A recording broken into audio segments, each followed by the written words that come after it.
రూపాల్లో కూడా మనకు బలము అనుగ్రహించే దేవుడు.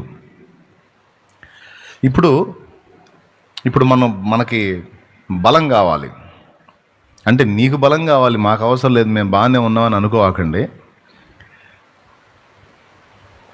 అందరూ కాస్త కోస్త తిని బలంగానే ఉన్నారు ఉన్నంత వరకు. కానీ బలంగా ఉన్న ఆ బలం శారీరకంగా కొంతవరకు బలంగా కనిపిస్తుంది, కానీ చాలా విషయాల్లో బలహీనంగానే ఉన్నారు. మనం బలహీనంగా ఉంటే శత్రువు మనల్ని దెబ్బకొట్టే ఛాన్స్ ఉంది. అందుకే దేవుడు తానే మనకు బలమై ఉన్నాడు. ఎందుకు మనల్ని శత్రువు దెబ్బకొట్టే ఛాన్స్ ఉందంటే, మనం పోరాటంలో ఉన్నాం కాబట్టి. చాలా క్లుప్త సందేశం చెప్పడానికి ట్రై చేస్తాను, మీరు జాగ్రత్తగా వినటానికి ప్రయత్నం చేయండి.